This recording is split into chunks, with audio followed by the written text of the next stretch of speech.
Reka ano makuru yo ku mirongo y'urugamba tuyahere neza na neza muri territoire ya Mwenga ni muri secteur ya Itombwe aho imivyimba abantu bagenda ngo bakandagira bahonyanga ku mivyimba. Ibi navyo bikaba ari bikogwa canke ngo ivyamwa vy'amadrone ya FRDC amaze imisi akora gihe hari imigwano iri neza na neza mu Minembwe cane muri village ya Kalingi Bidegu n'ahandi henshi hagenda hatandukanye. Byagenze gute turaza kubabwira ukungene imbwebwe za Sarambwe RDF inkotanyi batanguye baravyonga amakambi ya Wazalendo hanyuma barahabwa icigwa neza sawa. Umutambukanyo mukuru w'igihugu cyacu ciza cy'u Burundi First Lady canke Son Excellence Angeline Ndayishimiye abarizwa neza na neza mu gihugu ca Tiriki aho yagiye mu bikorwa vyitiriwe zero deshe. Akaba yashitse ku munsi wejo igenekerezo rya kane. Igikorwa kikaba gitangura catanguye uno munsi itariki 5 kikazorangira itariki 7 azoba ari ku munsi wa Mungu. Muri Kongo Kinshasa inama yarangiye uno munsi yo kwiga ukungene impunzi zigera ku bihumbi 200 ku biharuro ngo estimatif baharuye bafatiye ko zibarizwa mu gihugu cyacu ciza cy'u Burundi. Izi mpunzi zose zikaba ziri ku mutwe wa Paul Kagame, inkotanyi, RDF, abasogosi, Red Tabara twigwaneho bariko barakora mabwa ubwicanyi ubugome hari amurasirazuba bwa Kongo. Turarabira hamwe kandi iyi nama ikaba yari yitabwe n'umushikiranganje w'intwaro yo hagati hano mu gihugu cyacu ciza cy'u Burundi Leonidas Ndaruzaniye akaba ari Kinshasa. Hanyuma ikibazo cyo kuva muri RDC c'u Rwanda ca RDF eske yoba ari umutego canke yoba ari traizo. Reka tugaruke neza na neza mu donido inyuma ya kano karuhuko.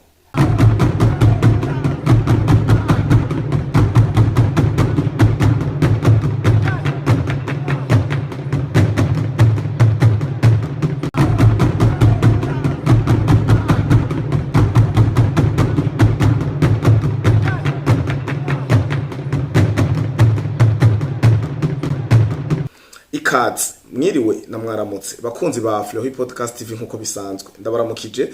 Ndizera ko muguwe neza mumerewe neza amagara amafaranga ubumwe n'iterambere mu miryango yanyu no mu miryango yacu. Nkengurukire mwe mudahengeshanya gukurikirana ibiganiro amakuru n'ubusesanguzi bica kuri runo rubuga rwanyu rwa Flohi Podcast TV eka na Ingoma magazine 5x5 mudukurikirana muri mu gihugu cyacu ciza cy'u Burundi mu karere ka EAC muri Afrika, Asia, Amerika, Oceania, Madagascar, Iburayi eka mbere mu mfuruka zine z'isi kugira ntihagire uwo twibagira canke twirengagiza. Reka tuze neza na neza rero ano makuru yacu tubanze tuyahere hano mu gihugu cyacu ciza cy'u Burundi aho umutambukanyo mukuru w'igihugu cyacu ciza cy'u Burundi nyene cubahiro Angeline Ndayishimiye abarizwa mu gihugu ca Tirikiya akaba yitabiriye ibikorwa vy'ihuriro giswe zero deshe.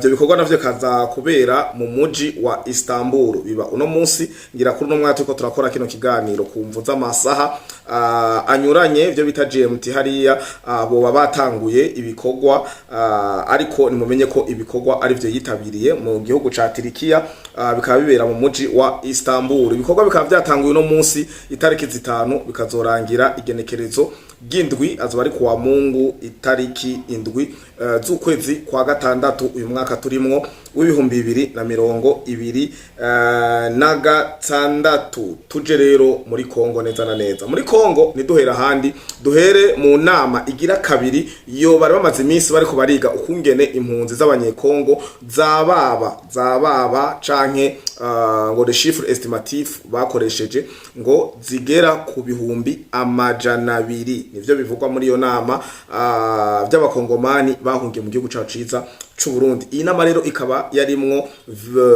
vice premier ministre wa Kongo, akaba harimwo umushikiranganje w'intwaro yo hagati iterambere ry'amakomine hano iwacu mu gihugu cyacu ciza cy'u Burundi ariwe Leonidas Ndaruzaniye. Inama ikaba yabereye i Kinshasa ikaba yarangiye kuri uno munsi. Ivyo bikorwa bari bamaze iminsi babirimwo biga ukungene bogerageza gutahukana zino mpunzi. Notez bien ngo mukaba muzi ko neza na neza ari kibazo chamamwaye ariko Kongo Kinshasa leta Tshisekedi hamwe n'ubufatanye bw'igihugu frère niko novuga le pays frère c'u Burundi bariko bari gukungene abashaka gutaha ku bushake bwabo botaha mu gihugu cabo c'amavuko naho ibintu bitoroshe hariya ku mirongo y'urugamba. Reka twumvirize umushikiranganje w'Uburundi yarangije yarashikirije ijambo aho yashimiye leta ya Kinshasa canke leta ya Kongo, leta ya Tshisekedi mu yindi mvugo, ashimangira mbere no ku mubano mwiza dusanzwe dufitaniye hagati ya Kongo mu guhana ibintu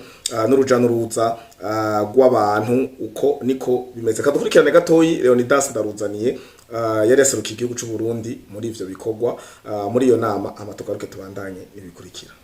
Mesdames, Messieurs, distingués invités, nous ne saurions terminer notre allocution sans remercier la République démocratique du Congo pour les bonnes relations de bon voisinage qui nous ont toujours caractérisés et qui ont en même temps facilité le mouvement transfrontalier de la population de nos deux pays. Yes, ndibaza ko muhejeje kwiyumvira neza uyo ni umushikiranganje w'igihugu ciza c'u Burundi, umushikiranganje w'intwaro yo hagati, iterambere ry'amakomine hano mu Burundi, akaba ari Leonidas Ndaruzaniye ukungene yarangije ashima umubano uri hagati y'igihugu c'u Burundi na Kongo. Mu minembwe hari hamaze imigwano myinshi cane, aha ndiko ndababwira muri village ya Karingi aho vyarangiye drone za FRDC zize ziracucuma umwana w'umunyarwanda Red Tabara twigwaneho AFC M23 imbwebwe za Sarambwe. Vyatanguye gute? Vyatanguye ari ngo ku munsi wa mbere ryari kinekezo rya mbere, umunsi wa kabiri kinekezo rya kabiri baduza drone izimbwebwe za Sarambwe z'u Rwanda ziragenda zirarasa, ariko kubera babikoze mu ijoro barahusha cible, barahusha aho bari barokarije neza na neza. Ibintu biraba abana uwandabaga narirya basanzwe bakora ibintu barahabutse bazi kumwanya n'umwanya drone zabo zishoboye gukorogwa, bararashe barasa barahusha target mu ncamake. Hanyuma FRDC maze kubona ko abajama bashaka kutwihanga mu gukoresha ikintu ciswe drone, reka tubereke ko natwe izi tuzifise muri stock, niho baciye baduza drone. Hanyuma aha harakogwa ikintu citwa kuvugutira umuti imbwebwe za Sarambwe. Barabacacaguye ibimanyu n'ibimanyu, aho kugura gutora hariya ukuboko ukagutora hino. Hari ibitsiga vyinshi abakomeretse, eka ibigwanisho ibikoho binini binini abakongomani bakunda kuvuga ngo za PKM na mamitrailleuses, amalance rocket, amabombe y'ama 80 mm n'ibindi vyinshi bigenda bitandukanye. Ibi naho bikaba vyabaye inyuma yaho hari amazi iminsi hari amasasu mato mato na manini manini amabombarde marafata. Hanyuma ibi bikaba vyabere muri secteur ya Itombwe muri territoire ya Mwenga, neza na neza muri village yitwa Karingi, muri village yitwa Karingi. Ibintu nuko vyifashe muri minembwe ku mirongo y'urugamba. Tuguma twegeraniriza amakuru kuko amakuru arahari ni menshi cyane. Hanyuma tugaruka gato ku kijanye no kuva mu burasirazuba bwa Kongo kw'abanyarwanda canke kwa RDF kwaraye gutangajwe na Secretary Rubio, Marco Rubio wa Leta Zunze Ubumwe za Amerika, aho yari mbere yisinzi y'abantu bamuhata ibibazo aca yishura avuga ko ngo turiko dufise icizere ku Rwanda rugiye gukura abasirikare babo mu burasirazuba bwa Kongo kugera hagati na hagati mu kwezi kuza. Narababwiye ni mi-juillet, turi mu kwa gatandatu kwezi kuza no kwezi kwindwi, bisigura ko ufatiye itariki turi kuno munsi turi 5 ushitse hagati ni nka nero 15, donc ni 20 jours, nta ni ikintu c'ukwezi kirimwo ni nusu y'ukwezi. Tugize extension ukwezi kose, bisigura ko bahawe ikiringo c'imisi iri hagati ya 20 na 30 kugira ngo bazobe bavuye mu rasirazuba bwa Kongo. Yabivuze adakekeranya, bisigura ko umugambi woba uhari, ariko nka twebwe twamaze kwamana amakenga, twaramaze kononekara mu mutwe kuva mu myaka iheza guma bababwira ati vayo ntibaveyo. Nubu nta cizere gihari. Amakomantere ni menshi mu biganiro twabakoreye tubabwira ko bagiye kuvayo. Turabona ukungene mu vyifatamwo, ukungene mwamaze gusesererwa n'ibinyoma vy'u Rwanda nivyo. Ariko ngomba ngaruke gato ku kijanye nuko benshi biyumviriye ngo mbeka Kagame yoba ngo ataye mwihumbi ngo AFC M23. Nkacangaruka nkavuga ati burya M23 urazi carico canke AFC nababwiye kuva kera ko AFC ni Alliance Fleuve Congo, ni ya Corneille Nangaa, ni ya Bisimwa n'abandi bakongomani bashaka gukuraho ubutegetsi bwa Tshisekedi. Ariko M23 ni RDF, n'umunyarwanda yahinduye izina agenda mu burasirazuba bwa Congo kwiba, kwica, gusambanya, kwigarurira agataka n'ibindi bigenda bikurikira nkuko bama babivuze. Rero uvuze ngo Paul Kagame ngo RDF ivuye muri Congo ngo azobahemukiye M23, chambona ko utazi neza na neza M23 icarico. Ikindi naco mbega n'igiki kigaragaza ko igitigiri c'abasirikare b'u Rwanda bariyo muri uno mwanya binjiye clandestinement, binjiye mu kinywabi na rijya hoho u Rwanda rusanzwe rugwaruka vyuka rukavuga ko atanabasoda bariyo bazokura yabanganiki. Bokura igihumbi hari ibihumbi 10, bokura bibiri hari ibihumbi 20, bokura yo 5 hari igihumbi, bokura dimwa ibi bintu naho twoca ngaho tukabitambira, tukabinwera, tugaserebra.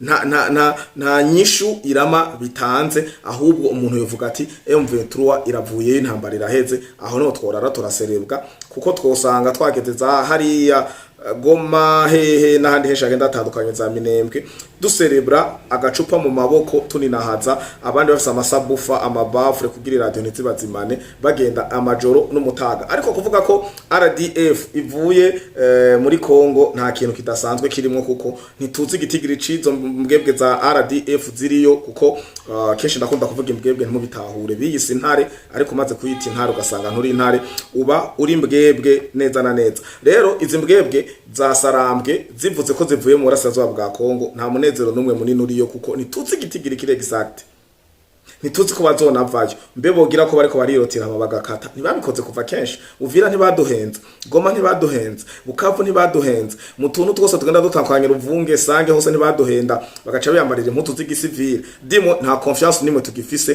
twe dukeneye kubona ko amahoro yagarutse mu burasirazuba bwa Congo burundu.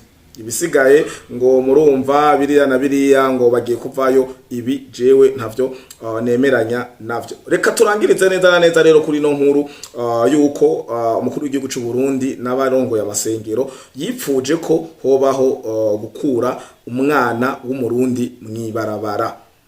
Nimba bakiriho, nimba ari benshi, nimba ari bake, uko bangana kose, Uburundi umukuru w'igihugu mu mbona kazoza yiwe n'abarundi muri rusangi turakeneye kutabona umwana yitwa umwana wo mwibarabara. Ibi navyo bikaba vyahavuye vyemegwa bivivugujana kwijana n'abakozi b'Imana bari barongoye amasengero baserukira abandi amadini yose, abayisilamu, abaporoti, abadivantiste, abakatolika n'abandi benshi baravivuye. Mbere na Pasteur Mbayahaga yarahagurutse arafata ijambo aravuga ati nimba ari ico gusa nimutubwira amahera dutanga, hama mwungurure konte turunde ko amahera abonetse, hanyuma umukuru w'igihugu aratanga iciyumviro cyo ko bagira compte bloqué y'umwaka, ayabonetse bakaraba kungene babikora na strategy zo bakiga no kungene umwana w'umurundi yokugwa mwibarabara no kungene bo bloka ntihagire uwundi agaruka. Reka ndeke kubicisha amajambo mu vyiyumvire kuko biri mu Kirundi, hanyuma tugaruke turangize kino kiganiro n'amakuru yacu y'uno munsi.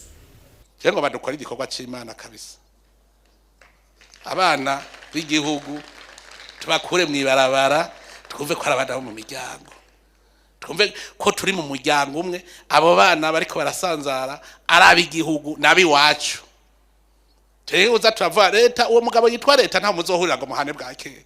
Sinzi ko ara uwo babarahura n'umugabo yitwa leta. Yega nivyo turavyihendera ko mu guteza imbere igihugu ngo ari urugabo gwitwa leta.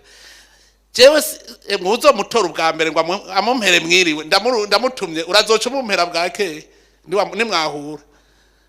Ni twebwe nyene n'umuryango tubikore. Ico cigwa mugende mukinkorera umwe wese mwishengeri we, ayage nabo batwara ayo maparuwase canke ayo masekirisare, twumve yuko atakintu twomarira igihugu. Base tuze duve kuri iyi si tuba tuti hari akantu kabe twakoze kare twaragashoboye. Nta muntu wo mwibarabara dufise. Byoshoboka ko iki gihugu ata muntu numwe araramwibarabara. Bose kandi dukoranye n'amashengero. Ico gikorwa shaka tuzoyikorana n'amasengero. Sinzoja ngo ngiye mu bandi.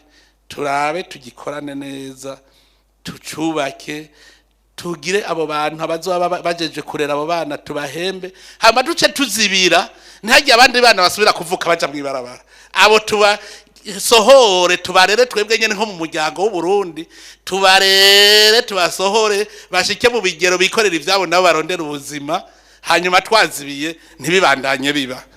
gutyo tuzoba dukoze igikorwa c'Imana. Ico nagishaka yuko tugikora kugira ngo tuvuge tuti umutima w'ubuntu uratanguye kuza. Wa mutima nabwira tuwureme, nayo ibindi nitwashobora kwitunga ntibizotunanira gutunga igihugu, kandi igihugu kizogenda neza, kizogenda neza. Aho ndazi ko muce mutagwa kubona n'ibindi muba mwarakoze vy'ubuntu, muca mugwa mwiyumvira rero ari bugata giciyumvira rero boti ko wemanitse urutoki. Yego rero boti mumpere mikoro twumvirize. Nyene cyubahiro murakoze cyane kuri ico cyumviro ciza mwarimu ushikirije. Rero tuvugana n'abandi ngaha yuko iyo devoir muduhaye kuja gusubira kuvyiga yo tugora, ahubwo twari ko dusaba yuko mwotumenyesha konte tuzoshirako amashengero yose akava ngaha vyumvise, kandi kandi turavuga tuti mu vy'ukuri ku muntu afise umutima wo kubaha igihugu no gufasha umukuru w'igihugu migambi myiza afise, ibihumbi 10 ni make. Murakoze. Komo bikomeye amashini sawa. Ego nawe hagati ariya. Ko murakoze nyene cyubahiro mukuru w'igihugu kandi n'umuvyeyi w'Uburundi. Jewe sanzwe nkora ico gikorwa nakibonye nk'umugisha kandi ndi muto. Je navuga tuti naho atobara amashengero natwebwe ubwacu nk'abapastori, kiretse amashengero turongoye ko yotanga 10 natwebwe kuri ku muntu agakora igikorwa kugira ngo dufashe uko ibikorwa by'igihugu iyo leta bavuga ni twebwe nyene. Jewe rero bwanje nibaza ko mushizeho konte twese twotanga intererano kandi hagije kugira ngo ivyo bikorwa bigende neza. Murakoze. Aho rero ntitwirirwa turaja mu bindi, ubu ncangenda best ndafise biro d'études stratégiques pour le développement, muce muvugana na ministre wa finance kugira ngo duce twogurura iyo konte, tuzoyigira bloqué, tuzoyugurura umwaka uheze turamahera ariko ingenangana, duca tuvuga tuti etude nzoba narazihejeje kuzikora vyose n'ikibanza kizokubakwamwo, tuze duce natwe tuvuge ko tudemaye dutanguye gukora nk'umuryango. Jewe nababwiye amashengeri wanje je abaye menshi numva ari sawa kuko no kubera iki. Reka ndabereka igituma. Amasengero si politiki. Amasengero yose akonvereja kuri kimwe ku Mana. Sico kiwe n'abanye politiki bavuga ngo ngiye aha ubundi ngo ngiye aha bakazana kajagari. Ariko ibivamo amahera yabishize ngaho ikwekerera gusa kugira ngo uce ubona ingene uzoronka ayo mahera yo gukora bijya gikorwa c'Imana. Ndizira ko muhejeje kuvyumvira rero, reka ndabakengurukire bakunze ba Flow Podcast TV. Ndabibutsa ko nta Flow Podcast TV atamwebwe, nta Ingoma Magazine atamwebwe. Mwarahezagiwe, mugire umunsi mwiza w'imirimo, umunsi mwiza w'akazi mu miryango eka no mu Burundi bwose. Mugire aho muba mwubahwe. Turagaruka ku mirongo y'urugamba n'ayandi makuru mu kanya. Ciao ciao.